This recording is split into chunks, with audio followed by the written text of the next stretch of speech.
Alexa Bliss. She says some really mean stuff to the other wrestlers. Some say they hate her, but they just don't get her. And if you try to bring her down, she'll say, bless your heart. Her favorite song's Girl, All the Bad Guys Want. Sometimes she cheats, but she never gets caught, yeah. She's got a big name, Larry Steve, and he's so smart. I love to watch her in the ring. To me, she's the champ of everything. Why can't every girl be more like Alexa Bliss? How can a chick on TV make me feel like this? She's got a finishing move called Twisted Bliss, and it's like my heart is caught in a sleeper hole. Whoa, why can't every girl be more like Alexa Bliss? Alexa Bliss to the motherfucking Becky into a pay your new women's champion, Alexa Bliss. So shocking for Rosa Bliss. Alexa Bliss wins first woman in history to win SmackDown Championship and now the Raw Championship. The title here on Raw. Got her new champion, Alexa Bliss. Why can't every girl be more like Alexa Bliss? How can a chick on TV make me feel like this? She's got a finishing move called Twisted Bliss, and it's like my heart is caught in a sleeper hole. Whoa, why can't every girl be more like Alexa Bliss?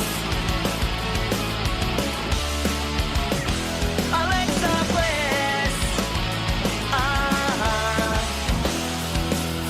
Larry Steve.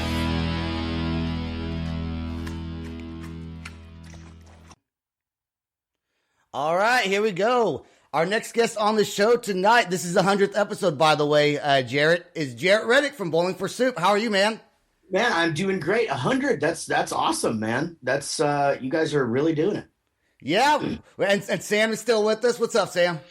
What's going on? Yeah, 100 episodes, and he's only 6 months in. Yep. So Yeah, we're trying to beat your record. That's what we're trying to beat. It's gonna You've be been hard so to, busy. Yeah, it's gonna be tough to catch me. On especially on Jaret Goes to the Movies. I think we're at like almost 290 or something like that. It's Oh, man. it's crazy. Yep. So I been doing it a listen. long time. I listened to Jaret Goes to the Movies today. I was listening to some episodes, and that dude who does your intro has an amazing voice for doing that intro.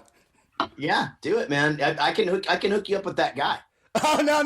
I was thinking, but yours is cool. And I was looking at yours. You're on episode like 200 something. I saw that. And Sam and I were kind of flirting with doing like season 1, season 2. But you don't do that. And I kind of don't see a point in doing that. So why don't you do it either? Okay, so the reason why people do that is it sort of like puts your newer stuff at the front of the queue. Okay. Our show has evolved a lot over 5 years. I mean, it is way better now than it was. It's a completely different show than it started out to be. And so it's something that we've thought about. What I did was I went back and took like the first 20, I think I did 20 at first, then 40. And I just archived those, and you can only get those if you're a Patreon supporter kind of thing. But the season thing, again, we actually do that in Jaret Goes to the Movies. Actually, now that I think about it, we are on season 3.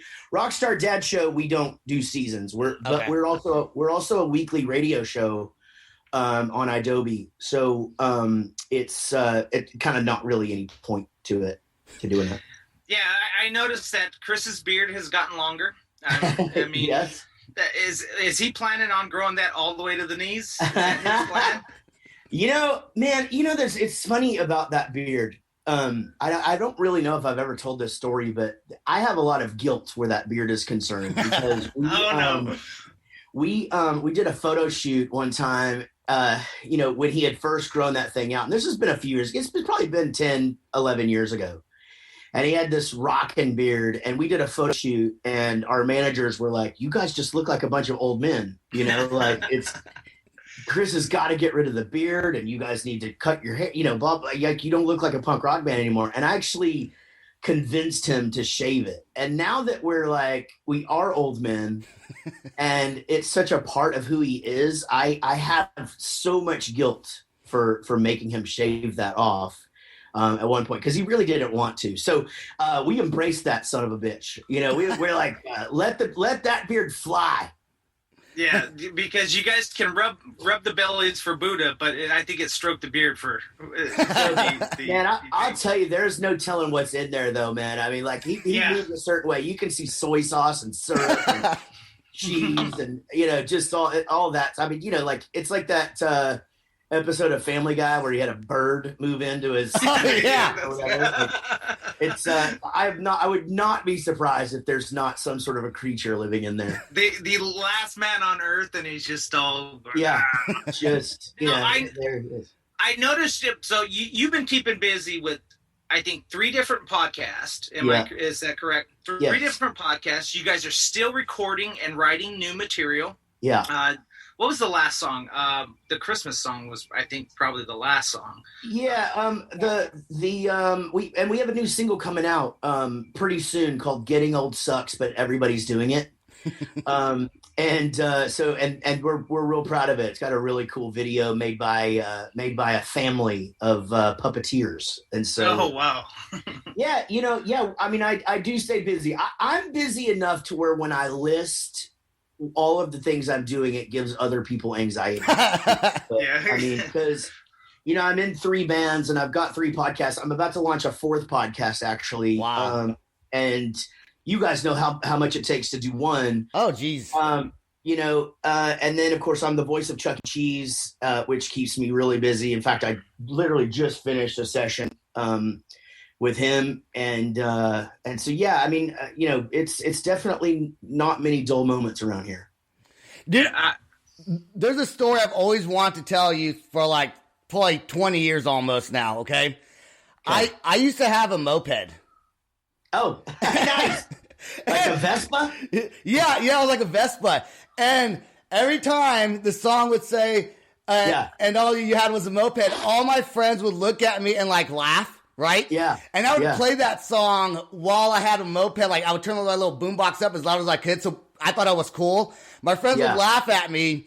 And I just think it's funny now, almost 20 years later, I get to laugh at them because I have you on the podcast and get to let you know I listened to that while I was driving my moped around thinking I was cool shit, man. I had a moped in high school too, and they laughed. Everyone had the muscle cars, and I'm like, hey, how much do you spend for gas? Yeah. And they're like, $20 every 3 days. I was like, yeah, that's right. You know how much I spend? $1 a week.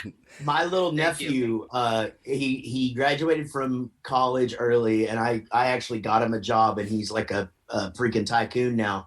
But he started driving a scooter everywhere, and he owns rental properties and shit now. So it's like, I mean, it's not the worst idea in the world. I'd actually like to have one to scoot around the neighborhood on. And it'd be like like the old dudes in the parade throwing candy to the kids, on the little motorcycles. All my friends made fun of me, but they all wanted to ride it. They all wanted to ride it, and that's kind of how it worked. It was awesome though, man. Okay, now going back to the podcast. We were talking about StreamYard versus Zoom earlier. Yeah. And Sam got me onto StreamYard, and I was watching a Bowling for Soup. You guys did a live stream. I think it was, I know it was shown on Facebook, and you had it all decorated, and I was wondering how you did that until Sam introduced me to StreamYard. That is legit. Yeah, StreamYard has been a godsend. I mean, when we first started trying to do video, we bought like this really expensive computer, and all these cameras and all of this shit, and had nothing but problems with trying to do it. I think the program is OBS, I believe. Yeah, OBS. And that's how you accomplish those things outside of a StreamYard thing. And I actually discovered StreamYard by accident. Somebody else was interviewing me, and I'm just like, man, what is this? And they didn't even use all the features. So I got on there and started using it, and I just started finding all this. Wait a minute, you can do that. You can have video, and you can have this and this and this. And so it's really made our lives really, really easy. I mean, as far as all of the shows, because again, they look cool. so like when your guest comes on, it seems legit, and I don't release all of my everything video wise, but we do use some of it for promo. So like Jaret Goes to the Movies, we'll do a promo thing and it'll have, it's all the purple boxes and everybody's lighting is good and stuff. So yeah, man, it's super, super easy. So anybody out there thinking about starting a podcast, that definitely, I have not found anything better than StreamYard for sure. No. And don't forget, we have referral codes, both Jaret and us. So hit us up. There you go. You'll save they get I think $10 off, and we get $10. So see, I didn't even know that. There's I was referred from a gentleman in the podcast community. I just asked him straight up, "What are you using?" I mean, so crystal clear, and he's using just his regular old 720p camera, but it looks so crystal clear. So he told me, and I started messing around with it a little bit, introduced and said, hey, I think this is the route we need to go. No more Zoom.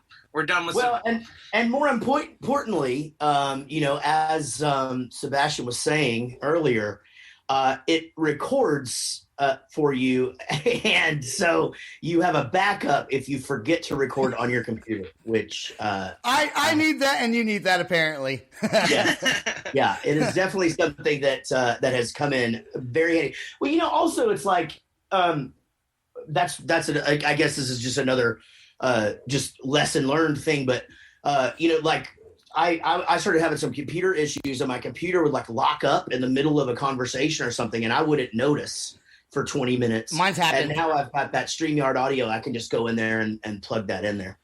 Dude, that is that's actually happened to me before on a couple bands. And luckily I had a co-host who was carrying the conversation as well. And I was saying things, but you couldn't tell, luckily on that one. But yeah, we're switching to StreamYard. I also want to ask you though, besides the podcast, I saw you guys did have planned I think it was going to be a tour in Europe, right? This summer? Yeah, we were supposed to go in May, and we've had to push that back a year. So I'm hoping that we'll get back to playing actual shows late summer, but definitely no major touring until next year, which is really weird. It's been almost a year since we were on stage for the last time. So it's just a bizarre. It's funny if you start to think about the math of it all. It's like, we've been together 27 years. It's like a year is a good portion of, what we've got left. You know what I'm saying? Like, it's like, so, our 26th year was pretty much just spent sitting at home. Sitting at home doing 1,000 things, but yeah. But yeah, I think we're going to do another live stream show for our birthday, which is in June. And then we have some shows that were rescheduled from last summer, like end of August, early September. Those will be sort of first ones back if things continue to go in the direction that they're going. But Jesus. What about teaming up with other bands like Mike from MXPX and I don't know, Chris from the Ataris and all those guys, and almost making a festival, an old school 2000 band festival kind of thing. Yeah. I mean, that's definitely something that actually is funny. We were actually working on something like that to do here and in Houston, and Dallas and in Houston when all this happened, and it just kind of fell by the wayside. I mean, I'll be honest with you about things like that. I don't think you're going to see concerts like that for a while. Nobody's going to take that kind of risk. No, I'm talking about online. Online. Yeah, totally. Yeah. So big festival. Big online. Yeah, there's been a few of those, and they do work. It's funny.